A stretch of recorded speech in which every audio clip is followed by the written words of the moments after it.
So Justin Trudeau has resigned. Justin Trudeau has resigned as Prime Minister of Canada, and this is major news. This is major news. He's been the Prime Minister for the past 9 years, and there's going to be a new session of Parliament. The throne is going to give a speech. Justin Trudeau has resigned, but he's still going to be the head of the executive branch either until the election of the Liberal Party or until the general election. The general election is October 20th, 25. So by at least October 20th, 25, Justin Trudeau won't be the Prime Minister. Now, they're going to call some sort of snap election, some sort of liberal election, so they're going to have an election within their own party, and I'm not sure if that's going to be for the candidate or for the executive branch. It might be a good idea to put them in power for 6 months or so that way people could get a good understanding of how they'll govern, what kind of leader they'll be, and then also it'll give them the incumbency, which may or may not be good. I'm not for sure. But Justin Trudeau has resigned. Justin Trudeau has resigned.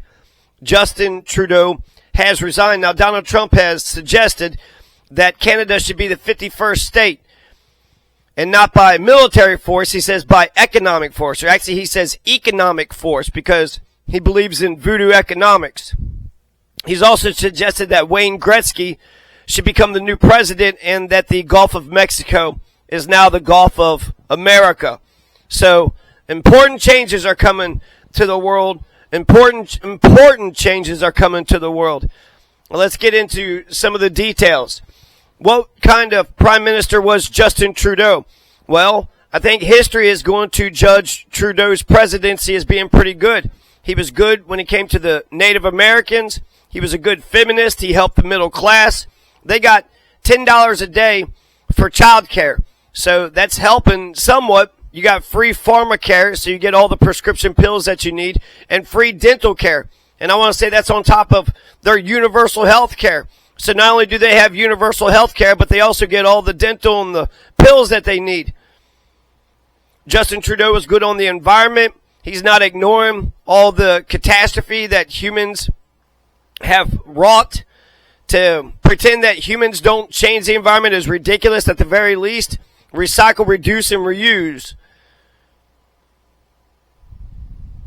Justin Trudeau taxed the rich. He lowered the tax for the middle class. He had banned assault rifles, and he legalized marijuana.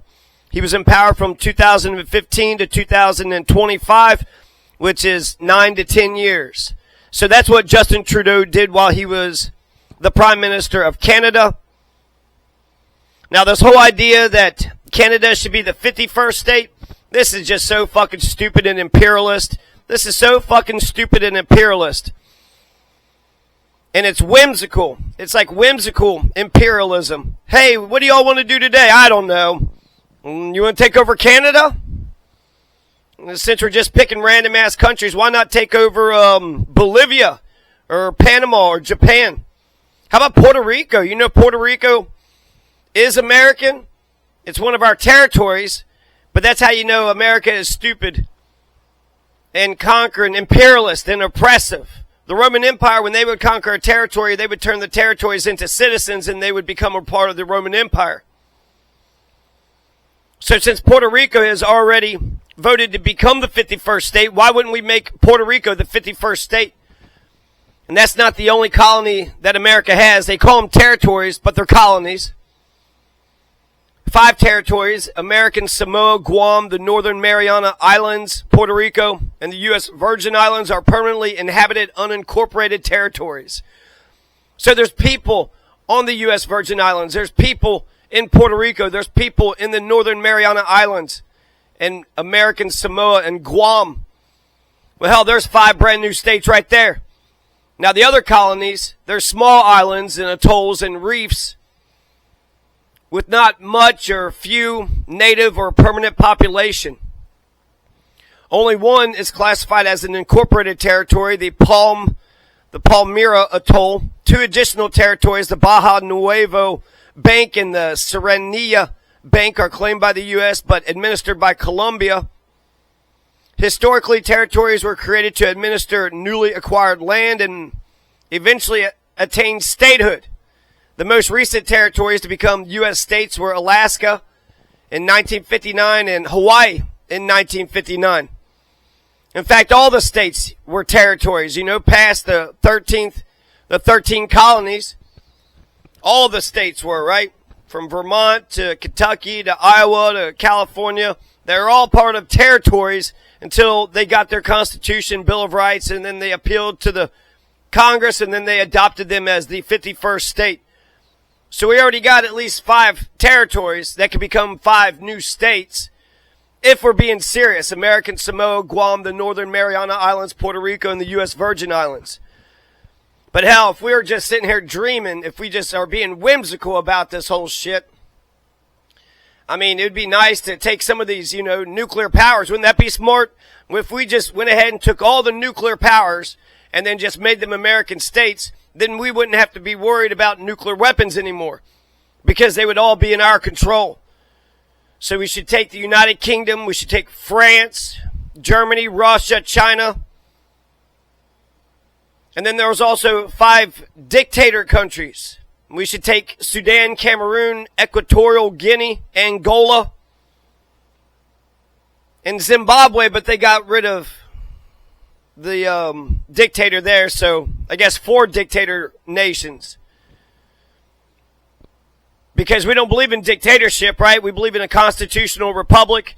We believe in elections. We believe in a constitution and a Bill of Rights and the rule of law and federalism and bicameralism. And the 3 branches of government, right? These are all American virtues and enumerated powers.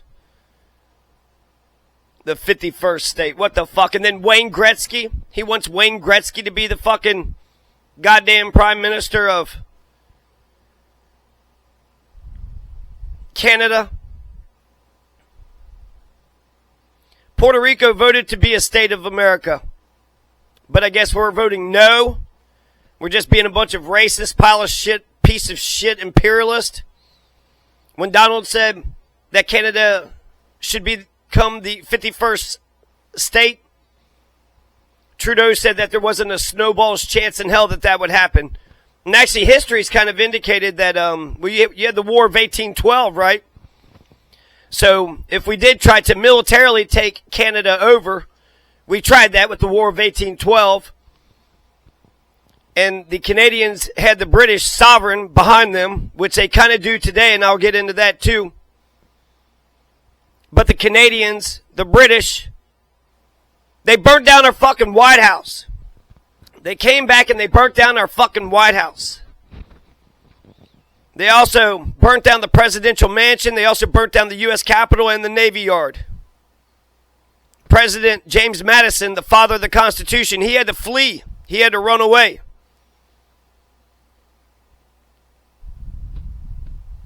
James Madison also killed Tecumseh in the War of 1812. Those who don't learn history are doomed to repeat it. So if we got a referendum, if the Canadians wanted to become a state, I think that would be a smart way to kind of conquer the world. If any state, any country in the world wanted to become an American state and they had a referendum and they agreed to do it, that's if we're being smart. We believe in elections. We believe in the popular sovereignty of the people. So if, 51% of the damn people of Angola, if 51% of Angola want to become Americans, then we should just adopt them. Hell, if we would have given Iraq the chance to vote on it, I think it would be good for Canada to get quit of sucking the king's dick. The Queen is still on the money. They're technically part of the Commonwealth. And they're not totally severed. They haven't severed the umbilical cord. They're still sucking the king's dick. Tommy Douglas was the father of the universal health care system in Canada. He's dead. But I'm just thinking, if not Wayne Gretzky, who are other Canadians that I would be all right with? Ryan Reynolds, Seth Rogen, Alexander Graham Bell. I think he might be dead too. Celine Dion, Jim Carrey, Shania Twain, Martin Short, Lorne Michaels, William Shatner, James Cameron, Jason Jones, Samantha Bee. So Trudeau resigns, and Now Canada's going to become the 51st state. Get fucking serious. Are these motherfuckers, are they being serious? This is so stupid. You had that fucking Fox News program that just floated the idea kind of tongue-in-cheek. Now we're actually talking about it for fucking reals? For fucking reals, huh? So they're saying the reason why Trudeau went down because the cost of living was skyrocketing. There's a housing crisis. Some of the people on the right wing is saying that Donald had bullied him into submission.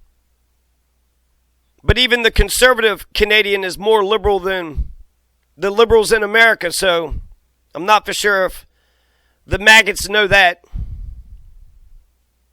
So let's talk about the connection between Great Britain, the fucking sovereign, the king, and Canada. They're still sucking the king's dick.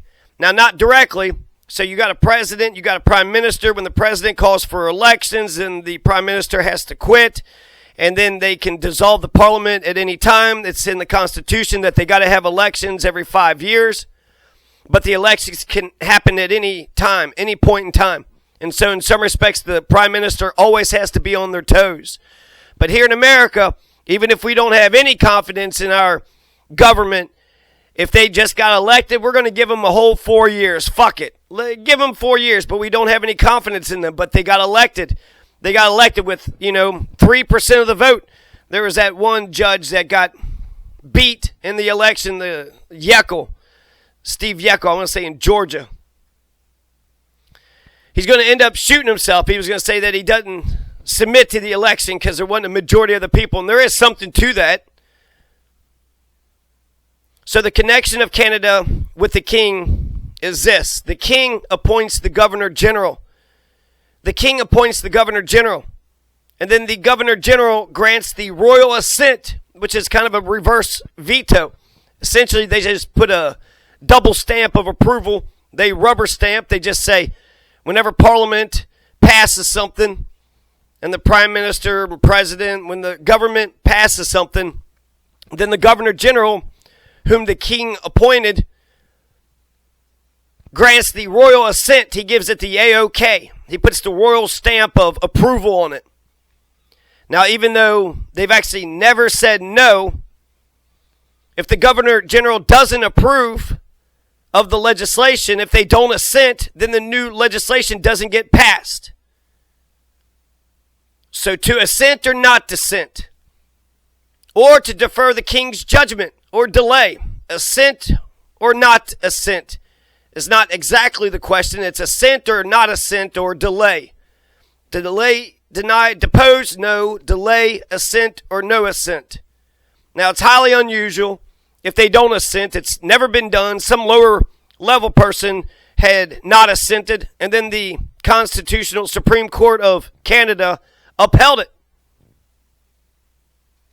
So if they don't assent to a piece of legislation, then it's said that either the Parliament, Congress, has to amend their legislation, or they got to dissolve Parliament and call for brand new elections, which, holy fucking shit, that's a bunch of power. And it's remarkable that they've never used it. They've never withheld their assent in Canada. But never say never. Never say never. If it's unconstitutional, that would make sense to not assent to it. But I bet you if it threatened the monarchy, they care about themselves. The monarchy cares about themselves. So as long as they aren't limited or have restrictions on the monarchy, then I guess they're just going to allow Canada to do their thing. But basically the king has an ace in his pocket. He's got a nuclear option against Canada. He can shut the government down at any point in time that he wants to. He's got a guarantee, an ace in his pocket, a nuclear option. Oh, you want universal health care? No. You want an assault weapon ban? No. You want legal marijuana? Nuh-uh. So basically the king has, hands-off policy, hasn't really used the royal assent to get his way or to overturn the will of the people or the will of the government. Who's the king? Is it still King George III? I'm not for sure who the fucking piece of shit kings and queens. Does anybody remember the French Revolution? Does anybody remember King Charles I? So typically what's said of the king when it comes to the Commonwealth, I want to say Australia is a part of the Commonwealth too, is that the king is just the head of state. And then the prime minister is the head of government, which is important. It's kind of like the cities that have both a city mayor and a city manager. The city mayor is the face of the city. The head of state is the face of the country. The city manager is actually the head of government. Who controls things? The head of government. So it's kind of crazy that you have a ceremonial position, the face, and then you actually have the real person in power. How come the real person in power doesn't get the honors or whatever, have to appeal to the people? It doesn't make any damn sense. It's almost like, well, the person who is democratically elected, the mayor, only gets the face, but the city manager who's appointed by the mayor gets the real power. And they're saying it's the opposite, but there's also another big connection. Not only does the king appoint the governor general, and a lot of things that they do is ceremonial. They bestow honors. They give the royal assent. Congress, their parliament will pass a piece of legislation, and then the governor general will say, yep, we're going to do that. They bestow honors. They open the session of parliament. They open the session of parliament with a speech, the throne, the crown. I hate that kind of language. We're going to put all this fucking goddamn power behind the throne, the big boy chair, the high chair, and the crown. Hey, I got a hat. I got a real fancy crown jewel. The crown jewels. My hat has diamonds in it. That makes me the king. All worship the crown. All worship the throne. What about the flag or the Constitution or the Bill of Rights? What do we got? Like, we call our president Mr. President, the White House. Maybe we should have some fancy hat. All right, we're all going to go fight and die in this war for the fancy hat and the fancy chair. The guy who sits in the fancy chair and wears the fancy hat, that's who actually has the power. So, the Governor General represents Canada at international events, but the other major connection between Canada and the King, or the Queen at the time, is it still Queen Elizabeth? Who is the monarch? Who is the autocratic dictator of Great Britain? If they're so fucking great, why do they still got kings and queens? Jesus Christ, I thought that we got rid of the ancient regime. I thought we got rid of royalism. The biggest connection, not only do you have the Governor General, but the Governor General is technically the Commander-in-Chief, and actually technically, if you want to get for real, then the King is the Commander-in-Chief. So if Canada ever declares war with anybody, they're doing it for the fucking King. They're doing it for the fucking King. In World War II, the Viscount Alexander of Tunis, that was the Governor General. So basically, it's like a viceroy. It's like a governor. It's like a little vice president. So the Governor General, now I think that it's always good to have the Prime Minister sort of recommend or approve of the Governor General. And I'm not sure if any of these people kissed the ring. But again, not only does King Elizabeth the 14th have a nuclear option by not assenting to legislation that would threaten the monarchy, not only do they have an ace in their pocket, but they also control the nation's armed forces. So if Canada ever thought that we needed to go to war with, I don't know, say, Israel, then the king would be the one who would control the armed forces. To stop the genocide. 300,000 have been killed. Free Palestine. Now they have, Mary Simon is the Governor General today, and she's an Inuk. She's a Native American, an Inuit, which is pretty cool. Queen Elizabeth had approved of her. She can't speak French with people. There was it Quebec? You got some French-speaking Canadians, which people are mad about. But essentially, you got Prime Minister and the Cabinet and Parliament that controls Canada. Now, when Alberta was asked if they want to become an American state, 13% of Alberta said yes. So that's the only poll that I've come across, but that should just give you an indication that no, Canadians don't want to become an American state. This whole conversation is so fucking dumb. It's so fucking stupid. It's whimsical imperialism. Hey, you want to go take over the Equatorial Guinea? Why would you want to do that? Because it's a dictator. There's actual reason there. They don't do American values. They got fucking dictator there for 40 fucking years. Cameroon, Angola, Sudan. Nah, let's just take Canada over. Why you want to do that? Because it's right there. We tried to do that with the War of 1812 and we got our asses kicked. Status quo antebellum. Everything that had happened beforehand went right back to normal. Which basically that's a loss if you try to do a war of aggression and then they just say, let's just push you back and just have the things the way that they were stay.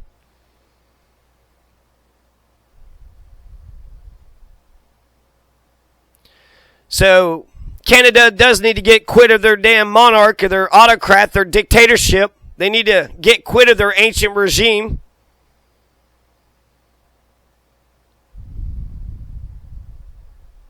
So there might be something in it for them, but basically Canada is a rockin' liberal nation. They actually invest in their own people.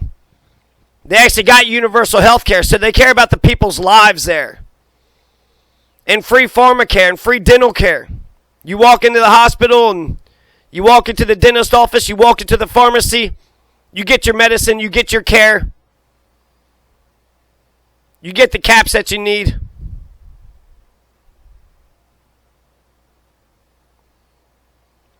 So there would be some things, but then you would have to do American stuff, right? You'd have to do the Electoral College, and then you would have to,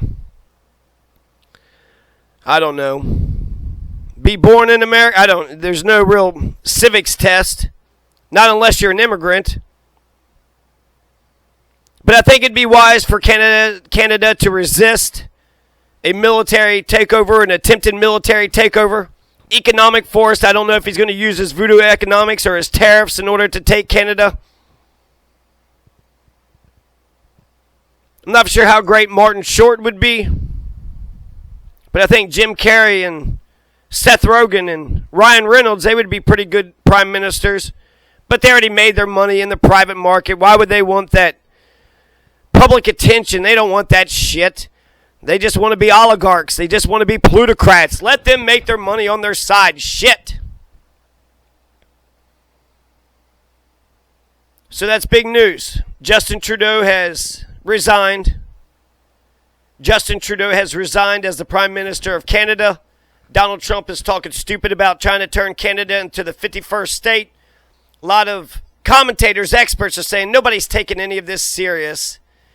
But they do like that they're making jokes. You know, they like the jokes. Is this fucking funny? Don't we need a serious goddamn president talking about serious issues that we're faced with?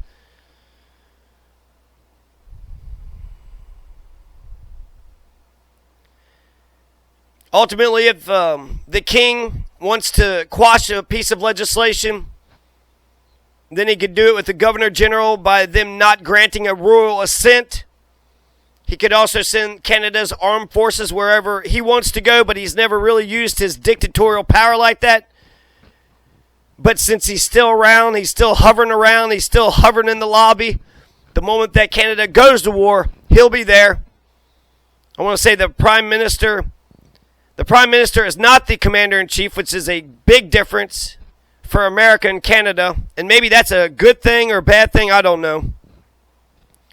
It'd be crazy for Parliament and the Prime Minister to declare the war and then Mary Simon and Queen Elizabeth the 14th will have to fight the damn thing, or Camilla.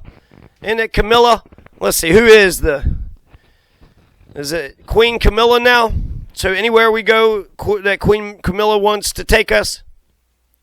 So Canada would have some things to be gained, but they would lose their universal health care, right? They would lose their free dental care and their free pharma, and their whole nation believes in legal marijuana, so they would lose that too.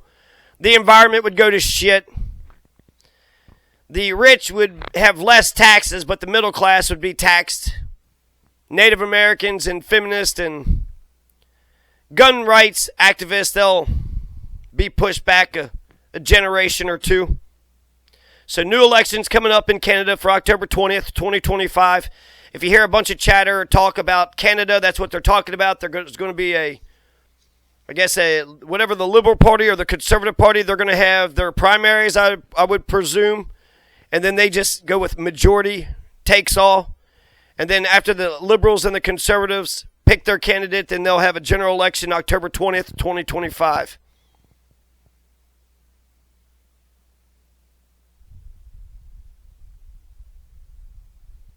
When Canada burned down our White House, they only occupied the Capitol for 26 hours. But just the symbolic nature of it, the fact that they took our Capitol, they burnt down the Capitol, the U.S. Capitol and the Navy Yard and the presidential mansion. So the precursor to the White House, the first White House. I don't know. It doesn't seem like it's a smart idea. Also, it seems like he's not taking any of this serious. He's like, if you're thinking about taking over Canada, we're going to take over Mexico too. And then we're going to take over China and Russia and then France and Britain and all the nuclear nations. India, we're going to take over India and Pakistan. Israel, we'll have to take over Israel. Iran might be getting nuclear weapons. North Korea, we need to take over North Korea too. So that's it. Justin Trudeau resigns. And big news for Canada. They're going to have to pick their brand new prime minister. And if shit hits the fan, the fucking king can just intervene whenever the fuck he wants to and overthrow the legislation and then get the troops to fight whoever he wants them to fight. They did fight against the Nazis in World War II, so thanks, Canada, for that. That was nice. But, these times are a-changing. These times are a-changing.